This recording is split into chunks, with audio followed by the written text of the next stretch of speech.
Реакции предизвика предлогот. Професорот Гоце Наумовски, кој е надворешен советник за правни работи на премиерот Христијан Мицковски, да биде уставен судија.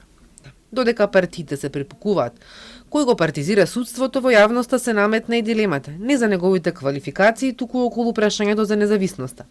Поранешната судика во судот во Страсбург, Маргарита Цаца Николовска, упатува на стандардите на Европскиот суд за човекови права, според кој битна е и перцепцијата за непристрасност. Без да коментира дали Наумовски одговара за позицијата уставен судија, смета дека тоа што е советник на премиерот и е предложен од владеачкото мнозинство, остава впечаток во јавноста, дека се предлагаат кандидати блиски до власт. Големо е прашањето колку се сака во оваа држава да се има независно и непристрасно судство.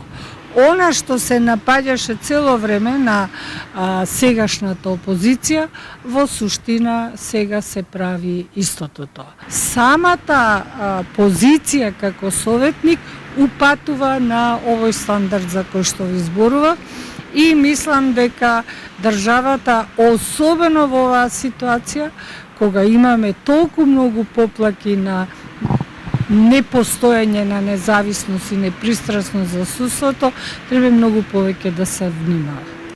Наумовски е професор на катедрата по римско право на правниот факултет Јустинијан I и е брат на екс-вице-премиерот за европски прашања Васко Наумовски. Вчера председателот на Комисијата за избори и именување, Сајковски, го предложи и посочи дека има импресивна биографија, кредибилитет за уставен судија и ќе го штити уставот и интересите на граѓаните. Без дискусија и со мнозинство гласови беше утврден како предлог до собранието. Ако биде избран, ќе седне во испразнетото место на професорката Јадранка Дабовиќ, која во декември поднесе оставка. Во моментот тече и оглас за пополнување на уште едно место во Уставниот суд, на судиката Елизабета Дуковска, чиј избор го поништи Управниот суд. Предлогот треба да го даде судскиот совет, а може да се пријават судии со над 20 години стаж.